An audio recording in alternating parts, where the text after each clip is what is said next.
What's up guys, Jay Joseph here, and today I'm going to be switching out the wheels on my board. I've been skating these like conical shape Spitfires for a while, and I've actually been doing that more square like, that more conical shape for like the last, I want to say 3 or 4 years of skateboarding straight. Like I haven't done a wheel that hasn't been in that square shape in a long time. So conicals, lock-ins, yeah, are there any other ones? I know Bones has like a square shape one too, I did.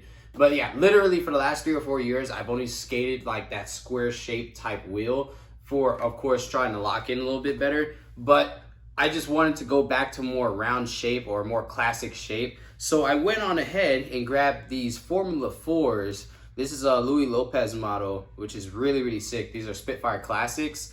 And I just wanted to see what these would skate like. Also, I wanted to get a pair of 54 millimeter wheels because they tend to do a lot better in the streets.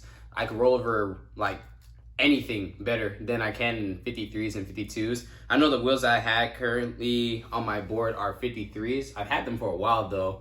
And they're still sick. They definitely still work well, but I think I want to go a little bit higher. It'll probably help me maintain my speed a little bit better.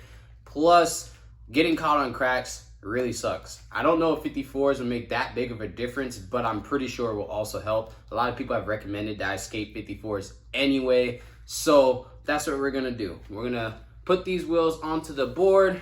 I'm still gonna be using my same Thunder trucks. I really, really like these. These are the ones for the 825, and I'm still skating my Clubhouse board. Honestly, I think what I wanna do, I think I want to get a new board and get some grip and all that stuff and set up a new deck just to preserve this board. But also, like, I know that I can order another Clubhouse board from Alejandro. So I think that's what I'll end up doing so I can keep skating this board. Because this board actually feels really, really nice. Just like the first one I skated from him did.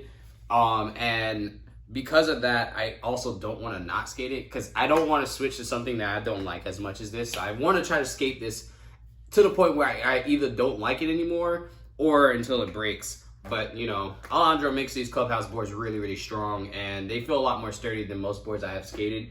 So shout out to you, Alejandro, for killing it with this deck. The reason why I want to make this switch is because, once again, I've been skating those like lock-in type shapes and the conical type shapes for about 4 years or so, like straight, and I haven't skated like a rounder, more classic wheel in a long time. Like, check this out. That's pretty sick.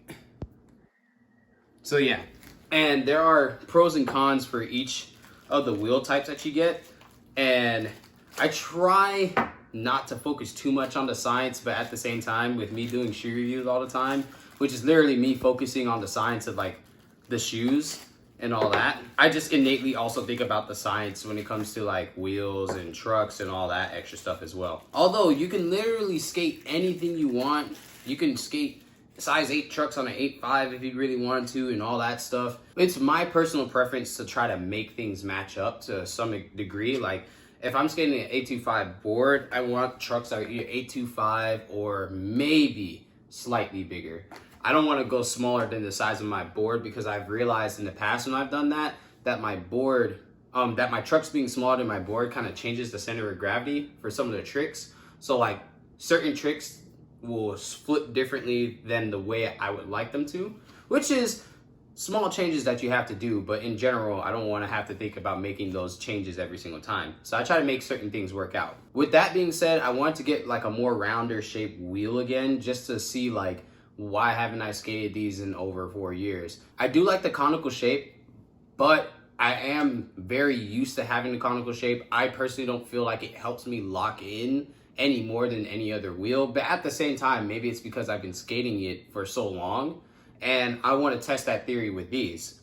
Plus, I don't know, I've really just been missing that more round shaped wheel. Like I'm so used to seeing like the square shape, and it's cool, but I want to try a more round shape again and see what's up with that. So Spitfire, just like most wheel companies, come with this like pamphlet or whatever that holds the wheels down, that literally tells you like the differences between the wheels, like what they could help out with, what they may hinder you with. The classic shape is the #1 wheel shape in skateboarding.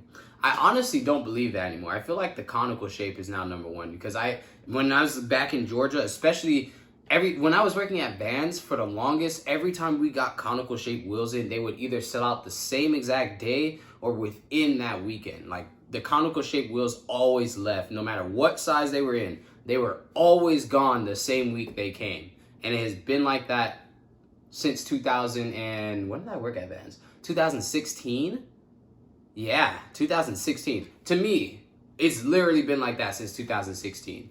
So I personally don't believe that the rounder shape is the most selling wheel, but then again, I don't know because I only am going off of what I know from Georgia. The most important thing is that the classic Spitfire wheel is designed for more control in all situations. So would that be grinds, slides, transition, street skating, flat ground, all that stuff. This is the mid-ground wheel. So if you want a wheel that should give you like a middle ground for everything, it would be the classics. The ones I was just skating actually were the conicals. And what it says there is full riding surfaces without the weight, symmetrical cut sidewalls for speed, control, and slide where you need it. These are gonna work a lot better. Like for instance, with my nose slides, I never had issues with my wheels like really stopping me or anything like that. There's so many different versions to these wheels, but a lot of them are that more square shape.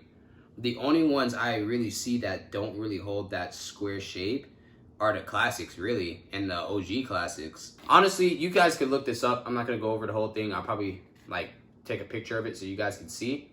But I do also like Louis Lopez's like dog design on this. Is really sick. But yeah, now we're gonna switch the wheels out. I didn't get new bearings because I didn't feel like it. Plus, I also really like my Cortina bearings.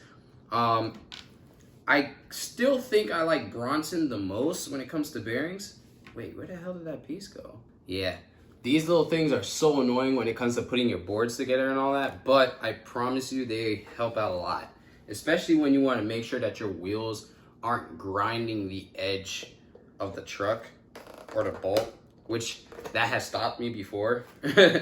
So that's why I always use them. Let me know in the comments if you use the washers. I know a lot of people don't, but I definitely do. Do you like your graphic on the outside of the truck or do you want it on the inside of the truck? I like them. Personally, I like the way they look on the inside of the truck more. It just looks more uniform, but I just don't feel like doing that this time. Plus, also, sometimes when it's on the outside, it just looks like a whole bunch of graphic. And some people know what I'm talking about when it comes down to it. It's not a bad thing or anything like that. It's just sometimes you want a more simplistic look. I was actually thinking about getting a blank just to have a more simplistic look on the deck itself because I know my grip tape is always going to look like, you know, awesome because I get Cloud 9 and I still recommend that to you guys who haven't tried Cloud 9. But because of that, and I'm always looking at the graphic that's on top of my board, I never really care what's on the bottom. Well, let me not say that. I do care what's on the bottom because there's just some graphics I'll never ever ride. But for the most part, if it has nothing crazy on it, I'll ride it.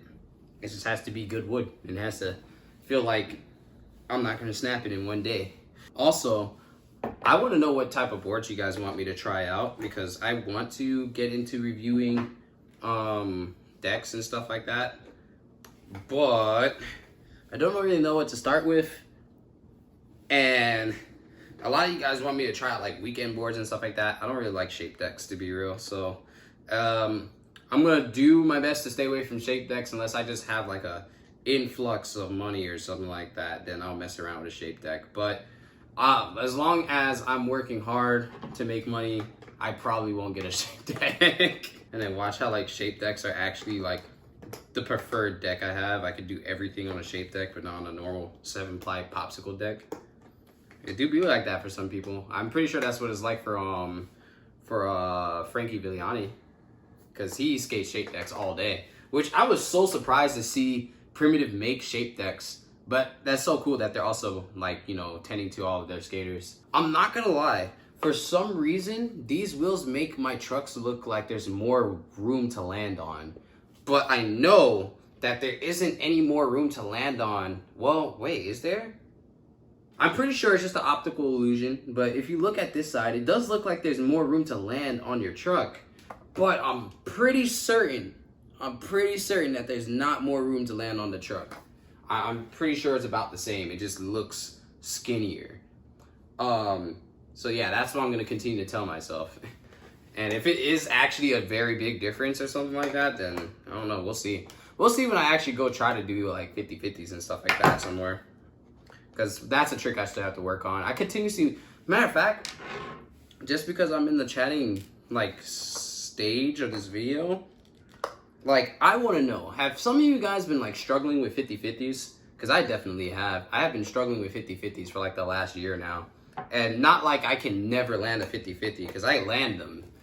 But the problem is, majority of the time of me trying 50-50s, I'll miss my front truck about 8 times out of 10 or so.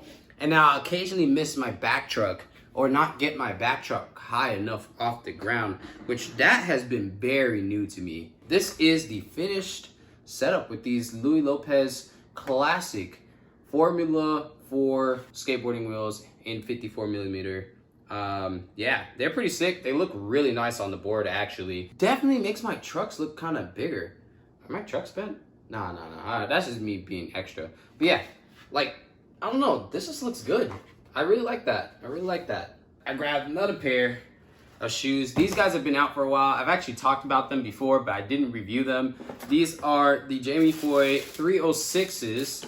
The homie Fernando skated them. A lot of people actually have skated these shoes before. I even have a review that my homie Amir did for us on the page on the slip-on versions. But I went ahead and grabbed the ones with laces, and these are pretty sick. This is that olive and orange colorway, which honestly is super sick. It's mostly suede going around the entire shoe, minus the end being in leather, canvas on the tongue, and then just like a canvas underlay on the upper piece here, and then a nice like urethane, not urethane, this is like, yeah, this is rubber right here. Some nice like rubber flick patch that goes around this whole entire part of the shoe. It's like a little band that goes around, which a lot of people didn't know. It's like literally a banded layer that goes around, even around your flick area. So that's pretty sick. It's a vulcanized shoe, of course, guys, and it features this insole that New Balance has. I believe it's specifically for Jamie Foy's shoe. I haven't really seen the Absorb insole in here. It looks very similar to the one that was in the New Balance 379s that I had,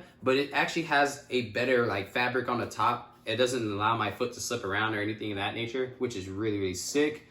Another thing too, we have a standard New Balance like zigzag tread pattern on the sole here. It does feel like it's going to be nice and grippy. I've heard a lot of people say it's nice and grippy. I already know that this shoe is a good skateboarding shoe. So why am I now grabbing this shoe after it's been out for so long?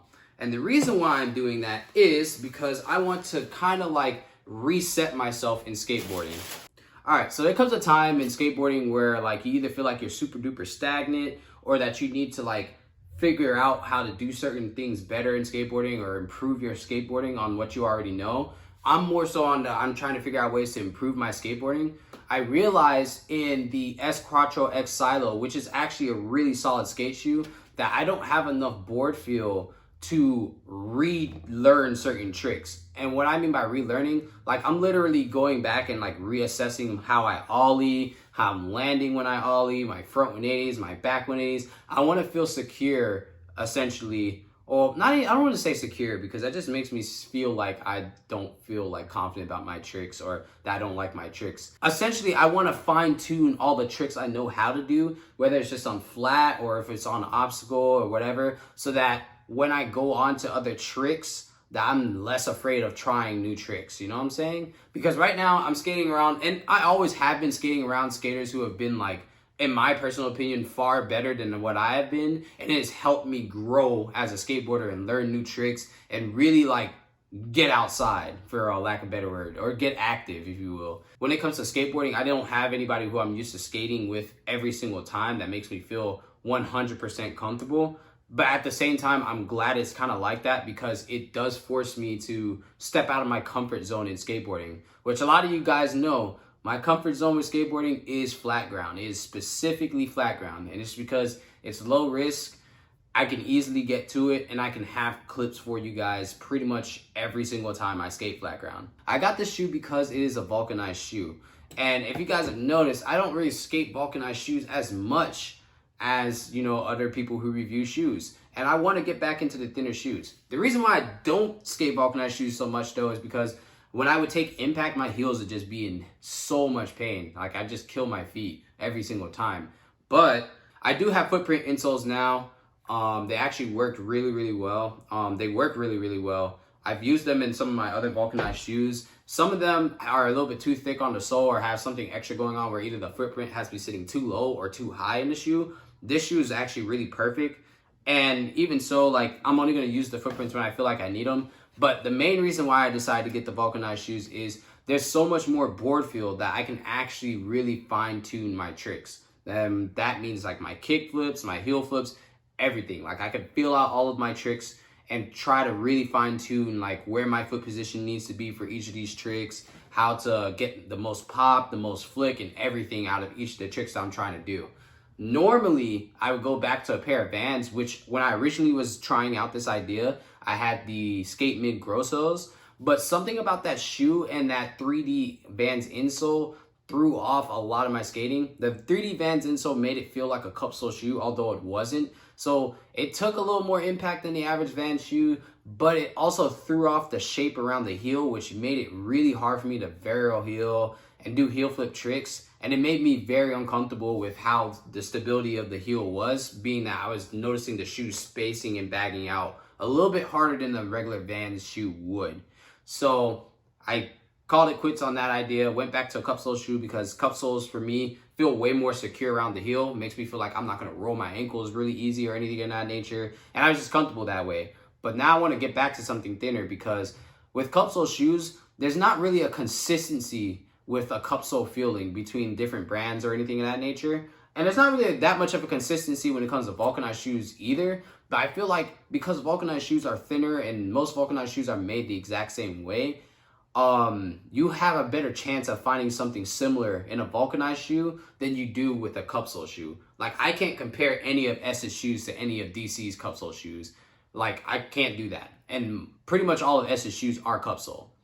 But I can compare some of the vulcanized DC shoes to some of the vulcanized New Balances or some of the vulcanized Nikes or some of the vulcanized Vans. They're easier to do. But when it comes to cup soles, they tend to be so different and made so differently and have different forms of impact that it's very hard to say that the DC Lynx skate like the S Quattros, which two completely different feels. I promise you guys that for sure.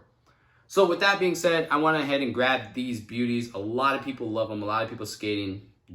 Well, with that being said, I went ahead and grabbed these beauties. A lot of people love them. A lot of people skate them. They look really sick. Jamie Foy is really awesome. He's a really great skater. So I'm glad to support in some type of way. And of course, I went and grabbed these from a skate shop. So with that being said, if you guys want to grab yourself a pair of New Balances, the Jamie Foy 306s, most skate shops, if not all your skate shops, should carry them, especially if they carry New Balance, because this is one of New Balance Numeric's hottest sellers. If not, it is the hottest seller for them. If not, get them online. Thank you guys for watching. It means the world to me that you guys are still supporting me, and I've been seeing the numbers go up on a lot of my videos, and just the consistency is there. So I thank you guys for rocking with me as hard as I rock with you guys and just showing me love at all times. So thanks for watching this video. Hopefully you guys have good weather so you can go skate or visit your local shop or whatever. So have a good day today, guys. Peace out. Everybody's living like the clock don't change. Being comfortable equivalent to the same old thing. I'll be damned if I am living like there's not a better day. It's my time to go and get it. Fuck what anybody say.